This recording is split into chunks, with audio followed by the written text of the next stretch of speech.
Congo-Brazzaville, des centaines de personnes fuient la région du Poul en raison des violences. Les autorités accusent les ex-combattants ninja d'être derrière les attaques meurtrières de ces dernières semaines. Et pour faire le point sur la situation au Congo, nous recevrons dans ce journal Vivien Romain Manangou, porte-parole de l'opposant Guy Brice Parfait Kolela. Le Congo, à présent, la région du Poul, au sud du pays, a connu un regain de tension ces derniers temps. Le président congolais Denis Sassou Nguesso avait présidé mardi une cérémonie d'hommage à Brazzaville en l'honneur des victimes des violences qui ont secoué cette région. Et depuis, des centaines de personnes fuient la région du Poul en raison des violences. Moïse Moukoro. Des groupes de femmes et d'enfants obligés de quitter la région du Poul pour retrouver refuge ailleurs. Depuis quelques mois, la zone est le théâtre d'attaques et d'affrontements entre l'armée et les hommes du pasteur Ntoumi. Ces jours-là, un train et une ambulance viennent d'être pris pour cible. Nous avons fui parce que nous avons entendu de très fortes détonations. Avec nos bébés, nous avons passé la nuit debout en pleine forêt. Nous voulons rentrer à Brazzaville, mais certains chefs de village nous ont demandé d'attendre ici. Les ninjas ont braqué un bus. Ensuite, les gens qu'ils ont blessés ont été évacués vers Brazzaville dans une ambulance. Sur la route, les ninjas ont tendu une embuscade. Mardi, dans une cérémonie présidée par le président Denis Sassou Nguesso, un hommage a été rendu aux victimes des violences dans la région du Poul. Pour le gouvernement congolais, c'est les pasteurs Ntoumi et les ex-rebelles ninjas qui sont à l'origine de cette terreur dans la région. Le Poul a un problème tout simplement parce que nous hébergeons des gens qui sont recherchés par la justice. Ces gens, vous les connaissiez très bien. La situation dans les Pouls s'est dégradée depuis les attaques de Brazzaville en avril dernier. Des attaques intervenues après la confirmation de la réélection du président Denis Sassou Nguesso. Le gouvernement congolais avait alors accusé le pasteur Ntoumi et ses hommes d'être les auteurs des attaques. Depuis, il est pourchassé par l'armée dans les Pouls. Et pour parler de cette situation chaotique au Congo, nous recevons dans notre studio Vivien Romain Manangou, porte-parole de l'opposant Guy Brice Parfait Kolela. Bonsoir Monsieur Manangou. Bonsoir Madame. Merci d'être avec nous. Alors, vous avez vu ces violences dans la région du Poul. Le pouvoir en place fait la chasse à Frédéric Bitsamou, qui est alias le pasteur Ntoumi, et à ces hommes qui sont accusés de livrer des actes de barbarie ou de prendre la population en otage. Alors, je ne comprends pas. Est-ce que vraiment le pasteur Ntoumi est un rebelle, ou alors est-ce un subterfuge de la part de Denis Sassou Nguesso? Mais la situation du Poul, chère madame, est compliquée, très compliquée. Elle date pas de 6 mois, comme l'on prétend, comme on l'entend quelquefois. Elle date depuis 98. Et si vous posez la question des Congolais, ils vous diront la même chose. Ils se posent eux-mêmes des questions sur le mythe du révérend Ntoumi. La difficulté dans cette affaire, c'est que nous avons des témoignages sur le terrain d'une espèce de confusion entre les ninjas Nsilulu et les forces de l'armée. Alors, M. Ntoumi tire ses ordres d'où? Comment expliquer que les ninjas se retrouvent avec des tenues?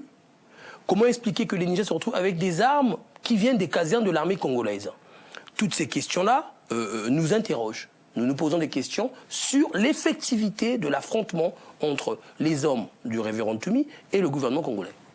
Alors, vous êtes, comme je le disais au début de notre entretien, vous êtes le porte-parole du candidat malheureux à la présidentielle, Guy Brice Parfait. Candidat abusé. Candidat abusé. Bon, on va dire le candidat qui a perdu ces élections présidentielles, Guy Brice Parfait Kolela. Comment se porte-t-il aujourd'hui? Comment va-t-il? Guy Brice Parfait Kolela est député du Poul, député de la première circonscription, de la circonscription unie de Kinkala. Il est très affecté, comme il a dit, pour reprendre sa formule, son cœur saigne, de voir ses mandants pourchassés dans les forêts, se réfugier à Brazzaville.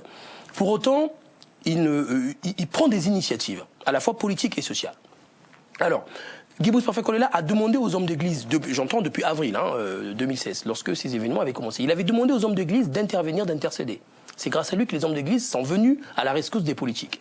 Il a organisé, avec le Caritas, une collecte des dons pour aider les réfugiés. Enfin, il a la manœuvre politique. La manœuvre politique, il est actuellement en train d'organiser la convention de l'opposition avec d'autres partis et formations politiques. Cette convention, d'ailleurs, demain, se tiendra une réunion des chefs de parti pour déterminer la date de cette convention de l'opposition qui aura pour objectif d'élaborer un mémorandum que nous opposerons au pouvoir à travers un dialogue.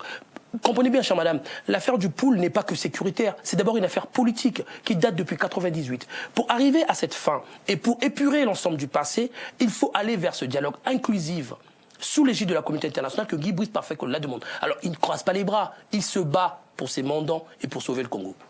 Alors, vous, Monsieur Malongou, vous prenez plutôt une sorte d'identité congolaise. Vous dites que le problème du Congo se trouve dans le fait que l'identité ethno-régionale, je vous reprends, prime sur l'identité nationale. Alors comment faire pour avoir une identité congolaise ? Cette affirmation que j'ai faite il y a quelques années découle d'un constat. Le constat, c'est une espèce de séparation ethnique du pays. Séparation ethnique du pays. Chère madame, lorsque nous étions en campagne présidentielle, nous avons lancé des mots d'ordre, par exemple des mots d'ordre de désobéissance civile. Lorsque vous arrivez à Brazzaville, à Bakongo, Makele, qui est dans la partie sud du pays, tout le monde était chez lui. Les gens respectaient le mot d'ordre. Mais dans la partie nord du pays, notamment à Talanga, Wenze, Mungali, les gens s'en foutaient complètement. Cette séparation n'est pas seulement géographique, elle est aussi ethnique. Alors, comment faire pour dépasser ces clivages? Est-il normal que lorsque les gens périssent dans le pool, quand vous allez dans les bars à Talanga, les gens dansent? Est-il normal que dans un même pays, d'un côté on bombarde? Je vais vous prendre un exemple, vous avez parlé du président Sassou qui a organisé hier ou avant-hier, je ne sais plus, des festivités pour honorer les morts, je ne sais pas trop. Ça. Alors, les morts du 4 avril? Qui les a honorés? Et les morts de mars? Et les morts du 20 octobre qui ont été tués par les balles des hommes de M. Sassou? Ils ont été honorés par qui? Vous voyez, le pays, le gouvernement instaure une espèce de ségrégation ethnique. Alors, il faut dépasser cela pour aller vers un Congo que Guy Brice Parfait espère libéral et humaniste. Donc, vous voulez dire que Denis Sassou Nguesso favorise son ethnie? Oui, c'est évident. C'est évident. Regardez aujourd'hui les généraux dans l'armée. Regardez le gouvernement congolais, regardez l'ensemble des postes de responsabilité dans la fonction publique.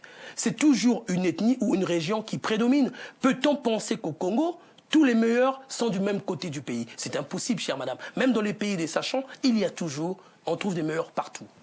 Alors, comment faire justement pour retrouver cette stabilité au sein de cette région du Pool et ainsi une stabilité dans tout le Congo? Pour retrouver cette stabilité, il faut aller vers un dialogue. Le dialogue, c'est dire, mettons-nous sur une table et épurons le passé. Posons les questions. Il y a des dialogues, mais l'opposition met des bâtons dans les roues. Non, si vous voulez, un vrai dialogue. Parce que si vous organisez un dialogue où il y a un seul qui parle et les autres avalisent, ce n'est pas un dialogue. Un dialogue, ça suppose que deux parties s'échangent. Parfois s'échappent, mais arrivent à trouver un compromis. Guy Brice Parfait dès le 4 avril, dès le 6 avril, lors de sa première conférence de presse, demander ce dialogue. Aujourd'hui, il est à la manœuvre avec les autres partisans de l'opposition pour arriver à ce dialogue. Le problème du pouvoir au Congo, le pouvoir régnant, c'est que le pouvoir fait du dialogue, non pas un principe, mais une exception. C'est-à-dire que ce pouvoir considère que le dialogue n'est pas la bonne solution pour faire la force. Nous disons au pouvoir, on ne tire pas impunément sur son peuple. Il faut aller vers ce dialogue pour que nous puissions épurer le passé. Et Guy Brice Parfait n'a pas abandonné les populations du Pool. Bien au contraire, il est à la manœuvre pour les soulager. Très bien, nous avons entendu votre message, Monsieur Malongou. Je rappelle que vous êtes le porte-parole de l'opposant Guy Brice Parfait Kolela. Merci beaucoup. Merci à vous, cher.